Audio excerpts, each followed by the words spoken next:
Hello, everybody. Thank you very much. I'm Orlando Ruiz Jr. Welcome to another classic movie review. This is my review of a movie that came out in 1933. This is a black and white science fiction horror film.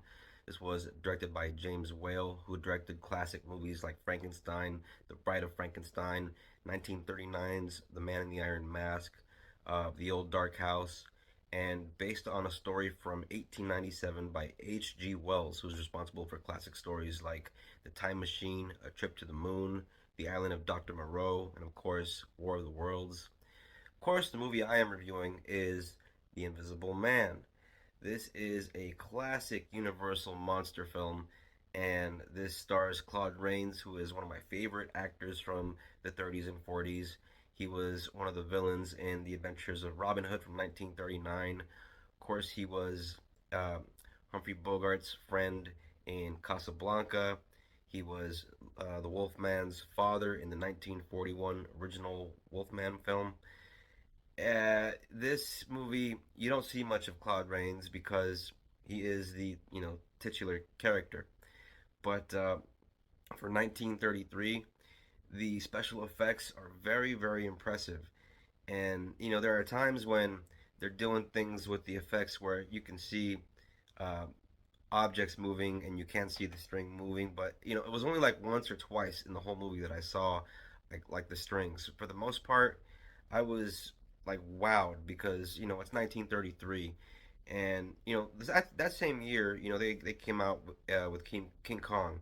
So I know back in the day when I was a kid watching old movies, I already knew that they did certain things in old movies, that they could do certain things in old movies. But um, even watching this nowadays, it's still pretty impressive just to see uh, the results, because a lot of the shots involving when he takes off the wrap around his head, when he's in full invisible man garb with the hat and the glasses and all that wrap around the head.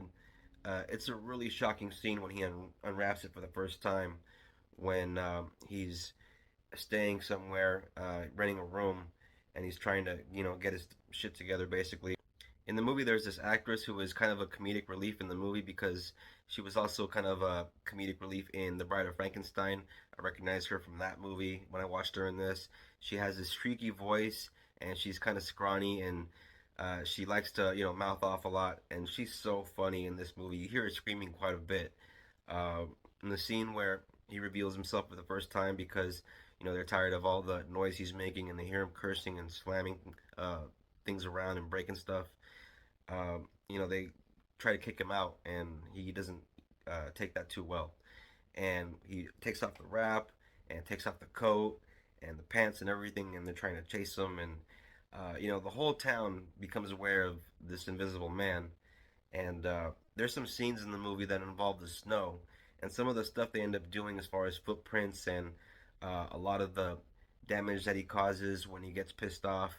It's very creative, a lot of the things they were able to do with the concept of an invisible man, especially the way that he messes with people.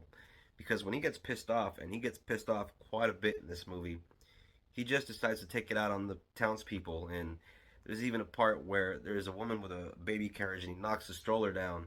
Also in the film, in the role of the Invisible Man's love interest, is actress Gloria Stewart. And if that name sounds familiar to movie fans or James Cameron fans, that's because Gloria Stewart was the old Rose in Titanic. And the first time I saw this movie, I had already seen Titanic, and I had remembered, that part where she says, "Wasn't I a dish?" when she's looking at the picture of herself, and you know what? She kind of was. Yeah. Everyone in this town hears the news about this invisible man on the loose, terrorizing the people and everybody, and so do a couple of his old colleagues. His colleague is very scared because he's being held captive in his own home, and he knows what the invisible man is capable of, and he gets word to the other colleague who knows about the invisible man and the stuff he's using that's making him go mad to keeping himself invisible. And so he does find a way to get word out about him, and the Invisible Man finds this out. It makes me laugh when he tells him, "At 10 o'clock tonight, I will kill you." Again, telling people what you're gonna. Or I was just thinking myself when I saw this part, why don't you just do it now? But yeah, 10 o'clock comes around, and sure enough, this poor bastard's in a car, with the Invisible Man, sending him down a cliff, poor guy. But I'll tell you, 1933, this scene is actually pretty damn cool. Some nice little bottle work in that scene. As I said before, this movie came out in 1933, and so the special effects are of their time. But even by nowadays standards, when you watch this movie, they look pretty damn good.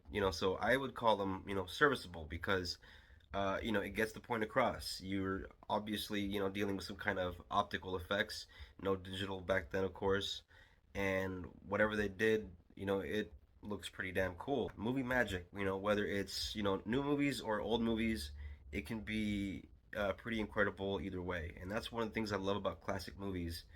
They can still capture my imagination, especially when it's something as influential as this movie, because these effects, you can tell a lot of movies have been influenced by this movie. Aside from the cool special effects, another big highlight of the film is the great performance from actor Claude Rains as the Invisible Man. He's excellent in this movie, and I love the crazy scientist classic take on the character. He's basically a crazy mad guy that he says I just made some potions out of nothing, put some chemicals together and it was easy, and you can tell he's just super narcissistic and egotistic, and it just has this god complex. Like I said before, you don't get much of Claude Rains because he's invisible. You do see him in the movie, but for a very little bit, and he's carrying this movie with just his voice. It's a completely vocal performance. Claude Rains was one of those great character actors like Gary Oldman that could also be a leading man, but he's such a good actor. He's like a chameleon. A lot of times you'd see him pop up in different movies, always with a different look. The Invisible Man is one of the great villains and one of the great movie monsters of all time. He's in the club with Dracula, the Frankenstein monster, the Mummy, the Creature of the Black Lagoon, and my personal favorite, the Wolf Man. This movie is another classic science fiction horror masterpiece from director James Whale, and I highly recommend, if you are into classic movies and monster movies, check this out, The Invisible Man from 1933. It is a 4-star classic. This is a movie that can be found on streaming. I know because I saw it on Peacock. They own, or Universal owns Peacock, and so you can find it there with a lot of other Universal classic monster movies. But as I'm always saying, hard copies are out there, so are streaming services. But once you got your hard copy, you can put on any time, and then uh, yeah, you don't have to worry about like a signal going out, or internet getting disconnected. That's why I love me the hard copies. When my internet goes out, I go straight to the player, the Blu-ray player, and it is my glow-in-the-dark case of the Invisible Man. As you can see, and I'll show you the back. That is the Invisible Man. I think this is the first time I showed the back of one of these cases. And that's the young Rose from Titanic right there. When she was a lot younger. Get that in there. Yep. But yeah, she was a dish. But gonna get out of here now. Thank you all very much for watching this classic movie review. If you're into this kind of thing, if you're into classic movies, hit that bell and subscribe if you're new to the channel. And please don't forget to comment, share, like, all that stuff. Thank you all very much for watching and supporting this channel. Thank you very much for coming back and checking out the next video. I always appreciate when you do. And look out for the next one. Everyone take care of each other and peace out. God bless.